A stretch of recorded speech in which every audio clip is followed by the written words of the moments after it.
If you've been watching What If, you might be impressed by Uatu the Watcher's discipline. The rules of his people dictate that he can never interfere in the events of other races, and since the series began, he's been faithful to his oath. Although, the end of the season kind of showed that he betrays that a bit. Now, considering how immensely powerful the Watchers are, it's gotta be pretty tough to watch Earthlings make mistake after mistake and not try to stop them. But even though Uatu might be impressive right now, I think it's pretty important to remember something. He's a liar. He's interfered so many times in the comics. He's interfered so much, in fact, that the other Watchers actually had to put him on trial for interfering. Again, I know he's interfered exactly, a handful or one time in the actual series, but it's insane how much he interfered in the actual comic books. Now, in Captain Marvel Volume 1, Issue 39, way back in 1975, other members of Uatu's species, led by a Watcher named Mnu, brought Uatu to their inner council.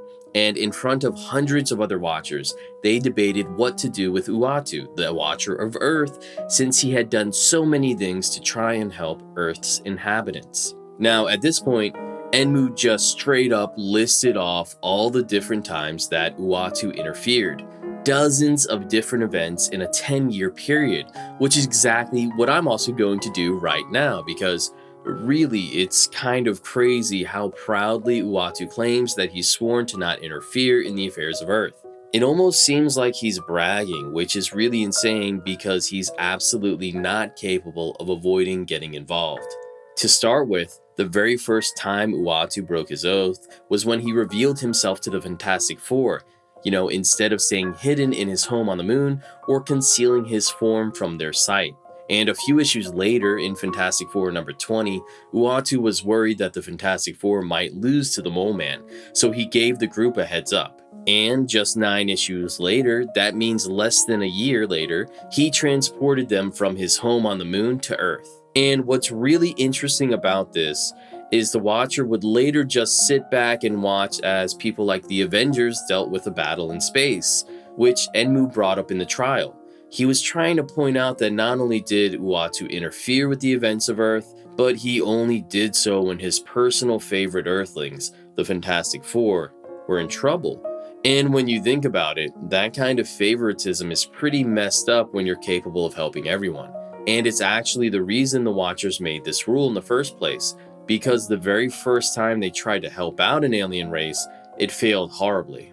But Enmu wasn't done there. He went on to list even more crimes. In other issues of the Fantastic Four, Uatu notified the Thing and the Human Torch when Kang was traveling through time. Later, he helped Reed Richards beat some villains at his own wedding.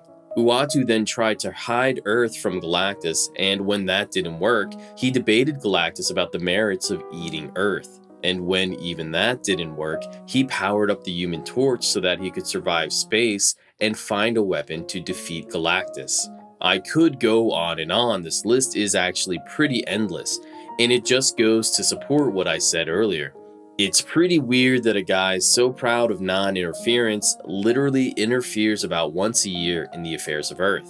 I mean, he even played a crucial role in the rise of Adam Warlock when he sent Warlock's cocoon hurtling towards his home world. Enmu listed off a few other transgressions, but the worst one by far was when Uatu fought Captain Marvel. He smacked the hero around, fired cosmic bolts at him, and eventually captured Marvel in his grasp, handing him over to the Lunatic Legion, a group of Kree terrorists. It was right after this incident that Uatu himself called to the other Watchers and signaled that he was unworthy of being among them. Now, the whole reason the Watchers have their sacred rule is that the universe is filled with chaotic possibilities, and no matter how noble someone's actions might be in the moment, they might have unforeseen consequences days, years, or centuries later. Even though Captain Marvel would later try to argue on Uatu's behalf and claim that every time the Watcher of Earth interfered, he did so to benefit the Earthlings, anyone who took a second to analyze it could see that Uatu was just perpetuating the non-stop cycle of conflict, war, and death that surrounded Earth's heroes.